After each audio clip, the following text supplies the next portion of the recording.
Wow, Shalom guys DNA. Wow, apa kabarnya kalian semua? Saya berdoa kita semua sehat di dalam Tuhan dan terus diberkati Tuhan hari ini, amin. Waduh, rasanya kangen banget untuk ketemu kalian, untuk kita ibadah bareng-bareng. Tapi saya percaya hadirat Tuhan yang ada bersama-sama kita waktu kita ibadah offline juga ada di rumah kita, amin. Amin. Ya setuju boleh kasih komen fire di kolom komentar kalian. Wow. Sebelum itu saya mau undang teman-teman yang baru pertama kali hadir ataupun baru pertama kali menonton ibadah YouTube ini. We want to welcome you untuk bisa connect dengan kita melalui Cool. So, kalau kalian yang ingin bergabung dengan Cool dan bingung bagaimana caranya, kalian boleh silakan chat kita di Instagram, DM kita di Instagram @GodsDNA. @GodsDNA dan info bahwa kamu ingin bergabung dalam Cool. Nanti teman-teman kita dari sosial media dan Asyir akan menyambut kamu ke dalam Cool yang ada. Amin. So, kita udah memasuki tahun yang baru, di tahun 2021. Di tahun ini saya ingin remind kita semua bahwa di tahun ini kita masuk ke satu tema yang baru, yaitu yang temanya adalah build up. Sama-sama katakan build up, oke? So mengapa build up? Bahwa di tahun ini kita akan memasuk tahun di mana kita membangun diri kita, membangun siapa kita, dan gak stop sampai sana. Kita bukan hanya membangun diri kita, tapi kita build up the others. Kita bangun juga orang lain. Yuk kita buka yuk ayatnya. Di Yesaya 58 ayat 11 sampai 12. Yesaya 58 ayat 11 sampai 12. Ayat ini dari Yesaya 58 ayat 1 sampai 12 itu adalah pasal di mana tema tahun ini berada. Tapi kita khusus spesifik kita akan buka di Yesaya 58 ayat 11 sampai 12. Saya bacakan buat teman-teman. Tuhan akan menuntun engkau senantiasa dan memuaskan hatimu di tanah yang kering dan akan memperbaharui kekuatanmu. Engkau akan seperti taman yang diairi dengan baik dan seperti mata air yang tidak pernah mengecewakan. Engkau akan membangun reruntuhan yang sudah berabad-abad dan akan memperbaiki dasar yang diletakkan oleh banyak keturunan. Engkau akan disebutkan yang memperbaiki tembok yang tembus, yang membetulkan jalan supaya tempat itu dapat dihuni. Di tahun 2020 kemarin, kita seperti menghadapi musim yang kering. Musim di mana sepertinya ada kesusahan di hidup kita. Tapi listen up, Tuhan berbicara, Tuhan mau ngomong bahwa Tuhan akan menuntunmu. Tuhan akan menuntun engkau senantiasa dan memuaskan hatimu di tanah yang kering. Dia akan memuaskan hatimu yang kering. Dia akan memuaskan hatimu yang kecewa. Dia akan memuaskan hatimu yang sedang sedih, yang bersungut-sungut. Dia akan memuaskan engkau. Dan dengar baik-baik, dia akan memberikan apa? Membaharui kekuatanmu. Dia akan memberikan kekuatan yang baru kepadamu. Say amen to that. Amin. Dan kita akan membangun, dan gak stop sampai sana. Dia bilang apa? Dan kita akan membangun, engkau akan membangun reruntuhan yang sudah berabad-abad, yang sudah lama. Kau akan membangun sesuatu yang sudah runtuh, gedung yang runtuh, seperti harapan yang runtuh. Kau akan bangun itu kembali lagi. Dengar baik-baik, kita nggak stop to build ourselves, but build the others. Kita akan membangun reruntuhan itu. Kita akan membangun orang lain yang sudah runtuh imannya. Kita akan membangun orang lain yang sudah runtuh harapannya. Kita akan membangun orang lain untuk naik kembali, untuk stay strong kembali di tengah keadaannya tidak menentu ini. So build up the others. Yang setuju boleh kasih komen fire di sana. Kalau kalian orang-orangnya yang mau build, kita sama-sama build di tahun ini, boleh kalian lambaikan tangan. Kita berdoa ya sebelum kita mendengarkan firman Tuhan hari ini, amin. Yuk mari kita satukan hati kita berdoa. Bapa di dalam nama Tuhan Yesus, terima kasih ya Tuhan. Kami percaya ya Tuhan bahwa Engkau adalah Tuhan yang luar biasa dalam hidup kami ya Tuhan. Ajari kami di tahun ini supaya kami bisa build up our life Lord. Build up the others Lord. Tuhan, sementara kami akan mendengarkan firman-Mu, kiranya Kau berbicara sebebas-bebasnya. Kau sembunyikan hamba-Mu di balik salib-Mu ya Tuhan. Dan Kau sendiri yang berbicara kepada mereka ya Tuhan. Terima kasih ya Tuhan, terima kasih ya Bapa. Kami serahkan ibadah kami hari ke dalam tangan-Mu. Hanya dalam nama Tuhan Yesus kami telah berdoa dan mengucap syukur. Mari yang percaya kita sama-sama katakan Amin. So, di bulan ini kita memiliki tema yaitu Strong Foundation, ya, atau disebut dengan pondasi yang kuat. Mari kita buka ayatnya yuk. Matius 7 ayat 24 sampai 27. Matius 7 ayat 24 sampai 27. Saya akan bacakan buat teman-teman. Setiap orang yang mendengar perkataanku ini dan melakukannya, ia sama dengan orang yang bijaksana, yang mendirikan rumahnya di atas batu. Kemudian turunlah hujan dan datanglah banjir. Lalu angin melanda rumah itu, tetapi rumah itu tidak rubuh, sebab didirikan di atas batu. Tetapi setiap orang yang mendengar perkataanku ini dan tidak melakukannya, ia sama dengan orang yang bodoh, yang mendirikan rumahnya di atas pasir. Kemudian turunlah hujan dan datanglah banjir. Lalu angin melanda rumah itu sehingga rubuhlah rumah itu dan hebatlah kerusakannya. Ada dua tipikal orang. Orang yang bijaksana membangun pondasi di atas batu, dan orang yang bodoh membangun di atas pasir. So, mengapa pondasi? Why is the foundation? Dengar baik-baik teman-teman, karena pondasi itu adalah yang menopang bangunan tersebut. Pada saat kamu melihat rumah, pada saat kamu melihat suatu gedung, pondasilah yang mempertahankan gedung itu tetap berdiri kokoh. Pondasi tersebut yang membuat itu berdiri kokoh dan tidak mudah terombang-ambing. Sama dengan kehidupan kita, bahwa apabila kita tidak memiliki pondasi yang kuat, a strong foundation, kita mudah terombang-ambing dengan ketidakpastian di dunia ini. Apalagi di saat seperti ini, pondasi kehidupan kekristenan kita harus kuat. Kita harus kuat di dalam Tuhan. Kita harus tahan uji. Saat ini keadaan sepertinya nggak menentu. Banyak iman kekristenan yang gugur. Karena apa? Simple. Karena mereka tidak memiliki pondasi iman yang kuat. Mereka tidak memiliki pondasi yang kuat. Mereka terombang-ambing dan akhirnya kalah dengan keadaan. Kita boleh lihat dari perumpamaan yang Tuhan berikan, sebenarnya ada dua keadaan yang sama kalau kita pelajari, kalau kita perhatikan. Ada dua hal yang sama, walaupun satu di atas dasar batu dan satu di pasir, mereka menghadapi keadaan yang sama. Pertama, itu ada hujan dan datanglah banjir. Pernahkah kalian melihat banjir? Atau pernahkah kalian ngelihat banjir? Bahkan saat ini lagi ada banjir di Kalimantan. Kalian lihat banjir itu sampai merendam semua rumah.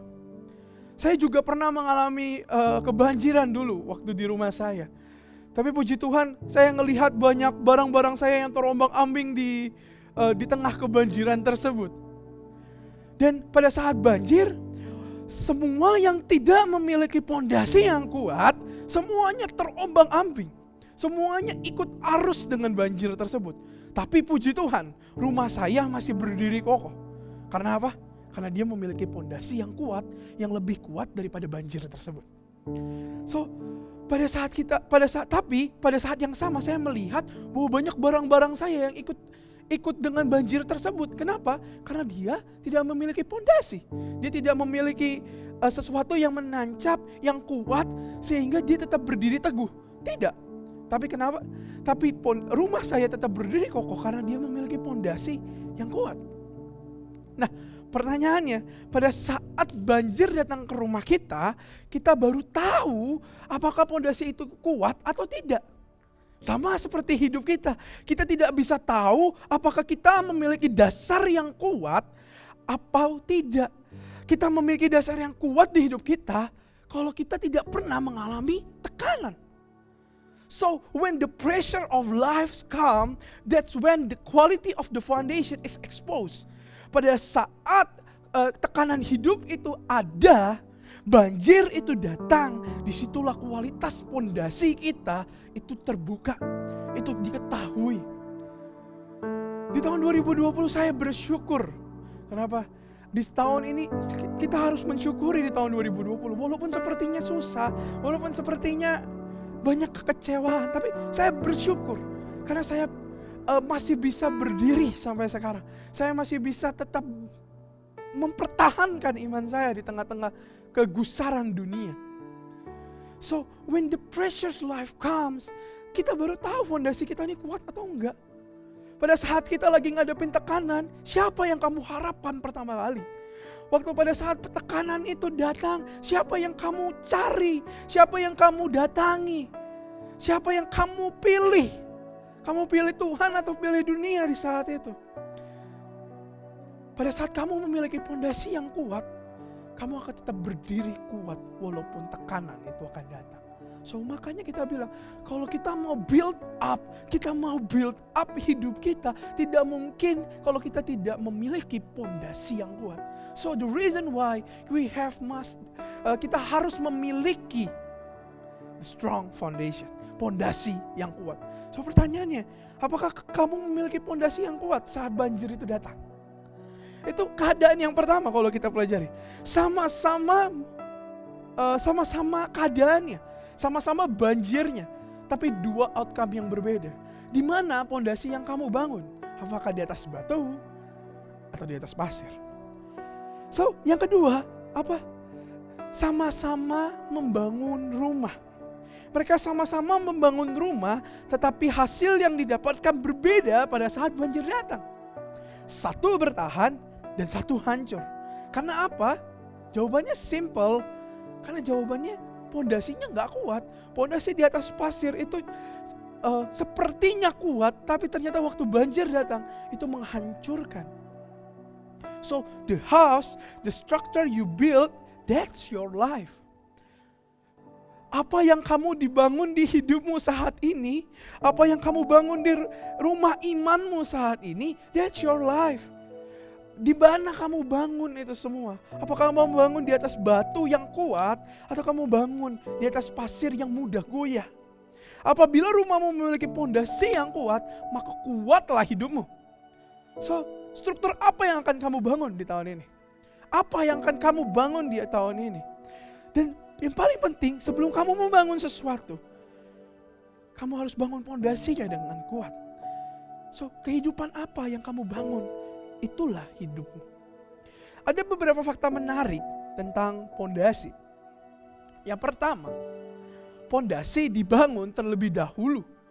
Dan yang terpenting, that's the most important thing first. Pondasi adalah dasar yang dibangun di kehidupan kita. Sehingga apabila pondasinya salah, maka bangunan itu tidak akan kokoh. Sama seperti apabila kita membangun pondasi yang salah, kita juga tidak akan berdiri kokoh. No wonder banyak orang yang menyerah karena mereka tidak memiliki pondasi yang kuat.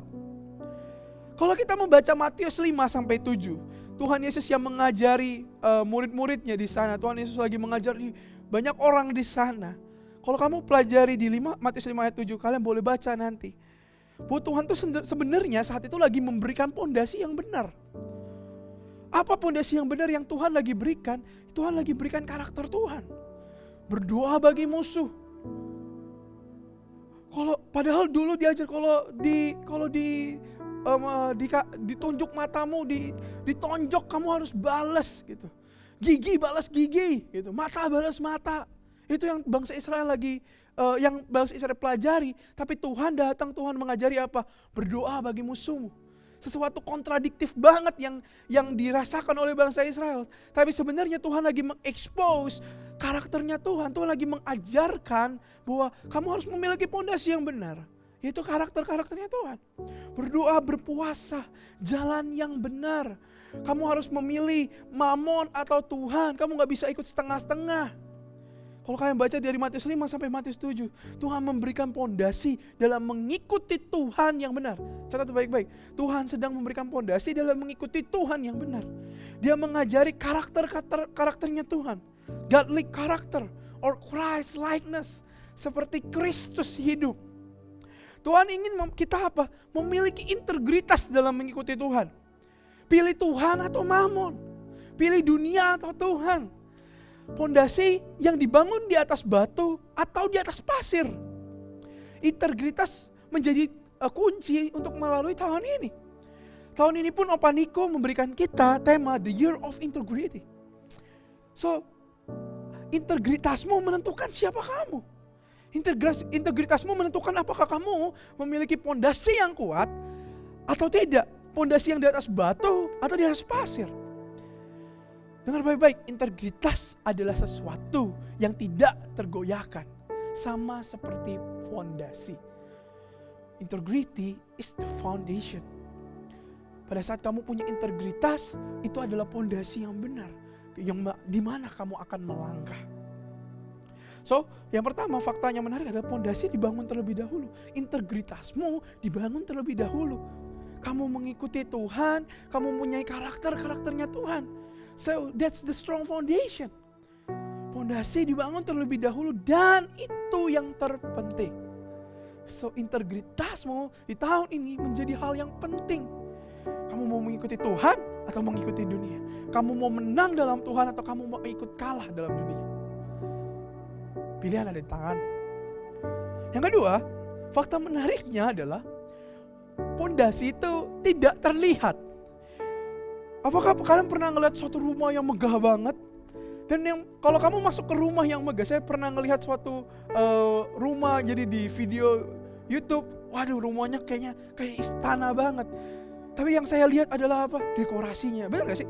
Kita pasti ngelihat dekorasinya, sofanya, dindingnya, cat rumahnya, abis itu fitur-fitur di dalamnya. Apa aja sih yang rumahnya, apa pakai teknologi, smart lock system, pakai door locknya pakai sidik jari atau pakai kartu, wow. Kayak hal-hal seperti itu yang kita lihat. Tapi pernahkah kalian melihat, mencari-cari, mana ya pondasinya? Mana ya pondasinya? Wih, pondasi itu kelihatan keren banget itu. Waduh, kok pantai bisa ke bawah ya? Bagus banget ya. Pernahkah kalian melakukan itu? Saya rasa hampir tidak ya kita melihat pondasi itu. Saya pun, kalau saya pribadi, saya nggak pernah nyari pondasinya. Pasti yang saya lihat adalah sofanya, TV-nya, ataupun ambience di dalam ruangannya. Tapi saya nggak pernah lihat ke bawah. So, pondasi itu nggak pernah kelihatan. Pondasi itu nggak keren. Kadang-kadang pondasi itu gak kelihatan dan gak keren itu sehingga orang-orang menyepelekan hal itu. Benar gak sih? Kita sering melihat memuji bangunan yang bagus, tapi kita gak mungkin mencari pondasi untuk dilihat. Sama seperti hidup kita. Percuma kalau kita punya rumah yang bagus, tapi kalau pondasinya gak kuat. Rumah yang bagus tadi waktu badai datang pasti akan hancur. Kenapa? Dia gak mempunyai pondasi yang kuat. Dan sama seperti hidup kita. Kita terlena dengan membangun dekorasi-dekorasi di dalam hidup kita. Ya, betul atau betul? Kita terlena sepertinya kita membangun feed Instagram kita gimana ya? Kita membangun story Instagram kita gimana ya? Kita harus dilihat, waduh, gue harus cantik gimana ya? Yang kita pikirkan, so bagaimana saya terlihat? Oh ya, saya harus baca Alkitab karena teman-temanku nanti ngelihat saya nggak rohani. No. Membangun pondasi itu seperti membangun dekorasi di rumahmu. Tapi pondasi itu gak pernah kelihatan. So, apa yang kamu bangun sekarang? Apakah kamu memiliki pondasi yang kuat? Apakah kamu lagi sibuk membangun rumahnya tapi lupa membangun pondasinya? Banyak orang sibuk membangun rumahnya, bangun dekorasi, bangun TV-nya gimana, bagaimana. Tapi mereka lupa membangun pondasi. Kita sibuk memikirkan citra diri kita, tapi kita lupa membangun kehidupan kerohanian kita. Kita lupa membangun kehidupan doa kita. So di tahun ini, ayo kita mulai bangun lagi pondasi kita. Kita bangun lagi kehidupan rohani kita, kehidupan doa kita sama-sama. Kita standing strong together di tahun ini. Bahkan terkadang orang hanya ingin kelihatan seperti dia rohani. Dia poles hidupnya seperti kelihatannya, posting Instagram feed, ayat firman Tuhan padahal lagi nyindir orang lain. Dia membangun apa yang dilihat manusia kayak kelihatannya keren. Kalau gua buat TikTok isinya rohani-rohani banget. Tapi di rumah dia lupa membangun saat teduhnya. Dia lupa membangun kehidupan rohaninya.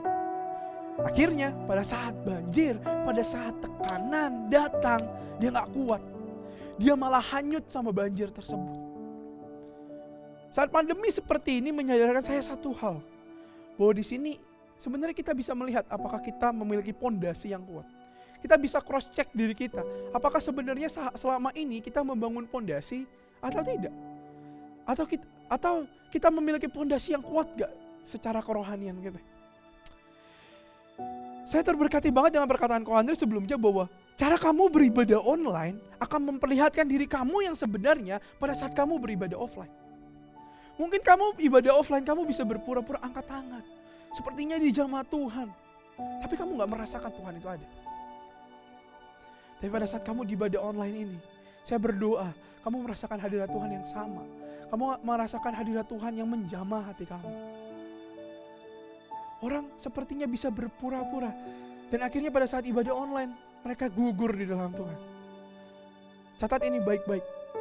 Pondasi itu gak kelihatan. Tapi dia memberikan kekuatan untuk rumah tersebut. Kehidupan doamu, baca Alkitabmu mungkin tidak terlihat oleh Ko Andre, mungkin tidak terlihat oleh saya, mungkin tidak terlihat oleh ketua kolmu, mungkin tidak terlihat oleh siapapun. Tapi itu yang akan membuat kamu tetap kuat. Ujiannya itu pada saat banjir itu datang. Pondasimu kuat atau tidak. So, bulan kemarin kita tuh merayakan Christmas, benar gak sih? Kita merayakan Christmas.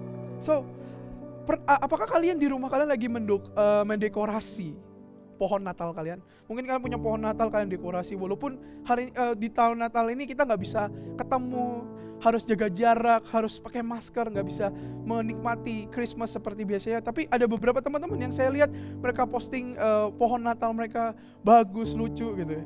Dan wow, it's incredible. Itu bagus banget. Nah, saya mau nanya untuk kalian semua, sebenarnya kalian tuh tim yang mana sih? Tim pohon asli atau tim pohon palsu? Fake tree or real tree? Ya kan? Kalau saya nih pribadi, saya tuh nggak suka, bukan offended, tapi saya kurang suka pohon asli karena saya bukan orang pecinta tanaman sebetulnya. Jadi saya lebih suka fake tree. Kenapa? Karena dia lebih mudah didekorasi. Dia mudah dipindahkan gitu kan. Daripada pohon yang asli itu gede ataupun yang kecil pun berat gitu sepertinya. Dan abis itu ada tembu tanah dan yang lain-lain. Tapi ada teman saya juga dia mungkin dia suka dengan pohon asli. Karena pohon asli itu ada katanya gini, ada aroma-aroma yang khas gitu yang bisa dicium gitu. Maka pernah waktu itu kita dekorasi pohon di luar gitu. Saking niatnya karena pakai pohon asli gitu. Tapi kalau saya pribadi saya tim fake tree, tim pohon yang palsu. Dengar baik-baik. Kalau pohon asli tadi dan pohon palsu tadi dipakai, kira-kira pada saat banjir datang, pohon mana yang tetap berdiri dengan kuat? Pasti itu sangat mudah dijawab, betul? Pada saat banjir datang, pohon palsu akan sangat mudah terseret banjir. Lewat aja itu. Tetapi pohon asli dia akan tetap berdiri kuat karena dia memiliki akar yang kuat. Pondasi yang kuat, dia akan tetap kuat. Walaupun banjir itu datang, dia akan tetap kuat. Kenapa? Karena dia memiliki akar yang kuat. Sama seperti hidupan kita, sangat mudah untuk mendekorasi agar kita kelihatan bagus, kelihatan rohani. Tapi semua itu palsu. Karena apa? Pada saat masalah datang, dia akan hancur. Karena apa yang dibangun selama ini adalah kepalsuan. Pohon palsu itu tidak bisa kuat. Dan dengar baik-baik, kalau pohon palsu, dia gak punya akar. Dia gak punya sesuatu yang menopang hidup kita. Hidupnya dia. Sama seperti itu, kita harus punya sesuatu yang kuat. Apa saat teduhmu, kehidupan rohanimu. Kehidupan kamu di dalam kul, kamu harus punya komunitas yang tepat. Itu adalah fondasi yang kuat buat hidupmu. Dan dengar baik-baik, akar akan menghasilkan banyak hal. Dari akar, dari pondasi, dari pohon yang asli memiliki akar yang kuat, dia akan memiliki pondasi yang kuat. Dan dia gak akan berhenti sampai situ. Dia akan bertumbuh menjadi batang, dia akan menjadi ranting. Dan ranting itu apa? Dia akan menghasilkan buah. Pohon palsu tidak akan bisa menghasilkan buah. Tapi pohon asli, karena dia memiliki pondasi yang kuat, dia memiliki akar yang memberikan kehidupan, dia bisa berbuah. That's it. Pohon palsu dia nggak bisa ngasilin buah, tapi pohon asli dia bisa menghasilkan buah. Buahnya bisa dinikmati orang lain.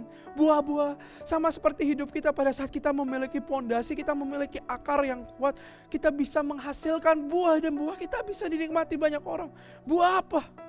Di Galatia 5:5 ayat 22-23. Tetapi buah roh ialah kasih, sukacita, damai sejahtera, kesabaran, kemurahan, kebaikan, kesetiaan, kelemah lembutan, penguasaan diri. Tidak ada hukum yang menentang hal itu. Itulah buah-buah roh yang bisa dihasilkan oleh kita. Kehidupan kita harusnya menghasilkan buah ini. Karena apa? Dimulai dari first step, dia memiliki akar, dia memiliki pondasi yang kuat. So when you want to build up, kamu juga harus bisa menghasilkan akar yang kuat. Kamu harus menghasilkan pondasi yang kuat. So bagaimana caranya kita untuk memiliki pondasi yang kuat? Jawabannya ada di Galatia 5 ayat 25. Jikalau kita hidup oleh roh, baiklah hidup kita juga dipimpin oleh roh. Buah roh dihasilkan dari hidupan kita di dalam roh dan dipimpin oleh Roh Kudus.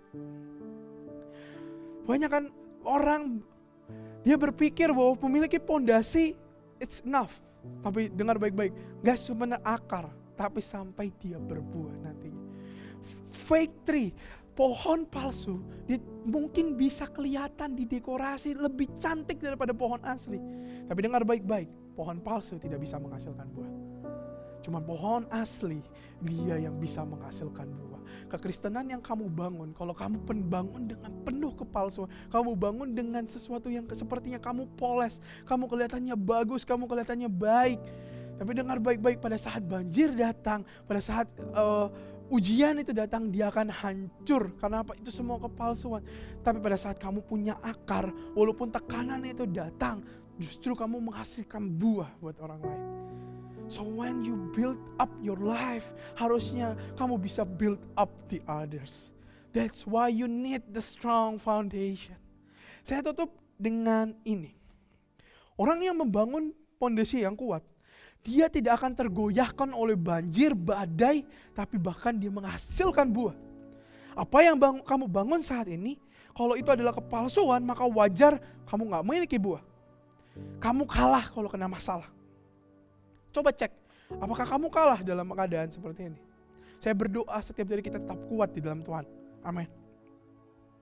Tetapi, kalau kamu membangun pondasi yang benar, kamu bangun akar yang benar, kamu membangun pohon yang benar, bukan hanya kamu selamat dari banjir, tapi kamu bisa berbuah dan buah kamu dinikmati banyak orang. Kehidupan rohanimu haruslah berbuah yang dapat dinikmati orang banyak, supaya kamu dapat membangun orang lain. Build up the others. Pondasi yang kuat mungkin memberikan kamu kehidupan yang kuat dan kamu akan menjadi sandaran bagi banyak orang. Membangun pondasi yang kuat tidak membuat kamu dipuji ataupun dilihat oleh banyak orang, karena pondasi di bawah, dia gak kelihatan. Tetapi membangun hubunganmu dengan Tuhan membuat kamu memiliki pondasi yang kuat. Membangun hubungan dengan Tuhan tidak membuat kamu dijauhkan dari masalah. Oh, kamu bangun hubungan Tuhan dengan Tuhan, kamu membangun pondasi yang benar, itu tidak membuat dirimu itu dijauhi dari masalah. Percayalah teman-teman, kamu akan tetap didatangin masalah, bahkan masalah kamu tambah berat malah. Karena apa? Akarmu kamu diuji, makin kuat di dalam, makin kayaknya semakin mengandalkan Tuhan. Tekanan semakin terus datang, tapi terus kamu tetap mengandalkan Tuhan terus-menerus. Makanya pada saat kamu membangun hubungan dengan Tuhan, kamu gak bakal dijauhi dari masalah. Kamu gak bakal mungkin dihindari dari masalah. Tapi dengar baik-baik, pada saat kamu membangun hubungan dengan Tuhan, kamu membangun fondasi iman yang lebih kuat, sehingga kamu diberikan kekuatan untuk melalui masalah tersebut. Membangun saat teduhmu, baca Alkitabmu tidak membuat kamu dipuji, tapi memberikan kamu kekuatan yang baru di dalam Tuhan. Masalah tetap terjadi, badai boleh silih berganti, tetapi kamu akan tetap berdiri dengan kuat. Bukan hanya kamu survive dari masalah, tetapi kamu dapat berbuah dan buahmu dinikmati banyak orang. So, miliki pondasi yang kuat di dalam Tuhan.